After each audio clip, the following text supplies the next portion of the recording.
کہ جب مانگو تو فردوس الاعلیٰ مانگا کرو کہ وہ سب سے اعلیٰ جنت۔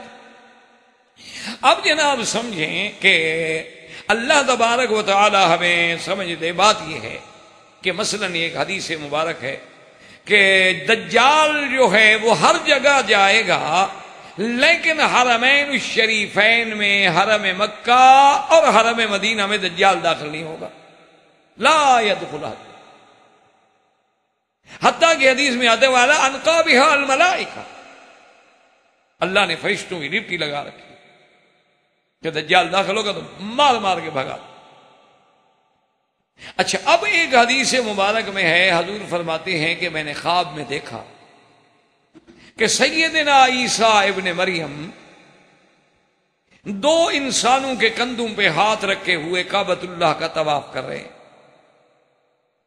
اور اسی خواب میں نے یہ دیکھا کہ آپ کے پیچھے دجال جو ہے وہ بھی طواف کر رہا، یعنی اب یہ حضور صلی اللہ علیہ وسلم کا خواب۔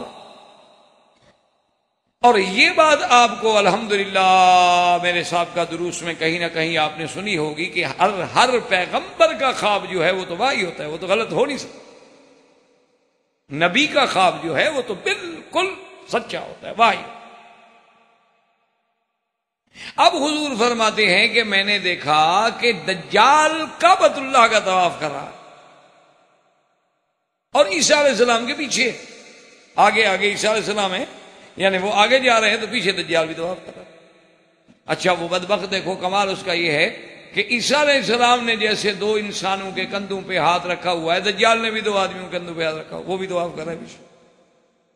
اور حدیث کہتی ہے کہ لا يدخل الدجال، کہ دجال جو ہے وہ حرمین میں داخل نہیں ہوگا۔ تو اب کیا ہوگا؟ تو اس لیے اب محدثین نے فرمایا، اسی لیے میں نے عرض کیا تھا نا جی کہ جب جن لوگوں کو قرآن و حدیث کے صحیح مصادر سے تعلق نہیں ہوتا، وہ انہی چیزوں کو دیکھ کے پھر ٹھوکروں میں لگتے ہیں، اور اس کا انجام یہ ہوتا ہے کہ حدیث کے منکر بن گئے، کچھ لوگ اسلام کے منکر بن گئے، کچھ لوگ جنت کے منکر بن گئے، کچھ لوگ نار کے منکر بن گئے۔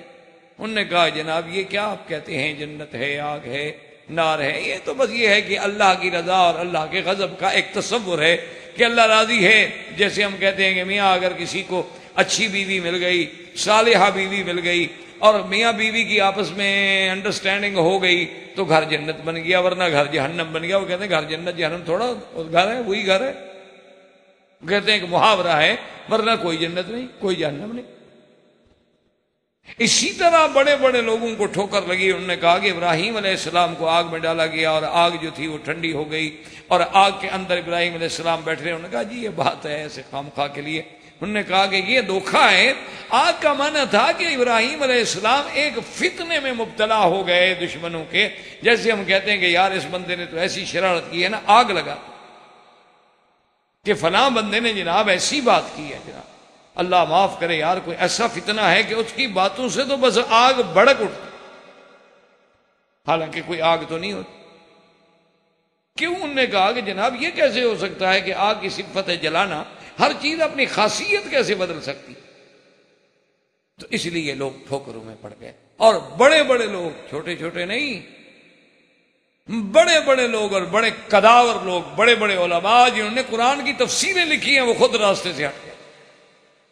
یعنی آپ حیران ہوں گے کہ اتنے بڑے لوگ، قداور لوگ، یعنی فحول العلماء، اتنے بڑے بڑے عالم کے جن کے علم کو دیکھنے کے لیے آدمی کی ٹوپیاں سر سے گر جائیں، اتنے قداور لوگ، قرآن کی تفسیریں لکھنے والے خود گمراہ ہو گئے۔ وجہ کیا تھی؟ کہ مطالعے کے زور سے تفسیریں لکھی تھی،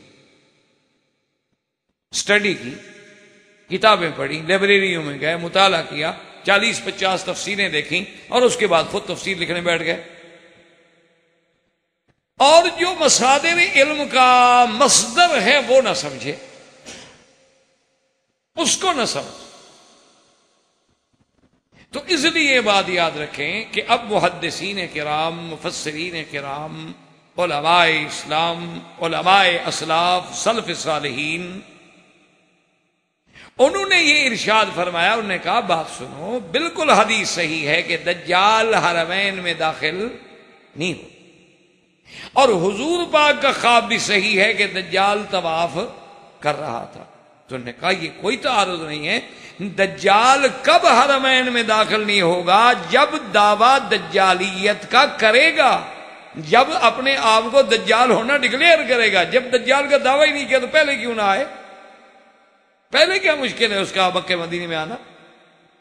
ابھی تو وہ دجال نہیں بنا.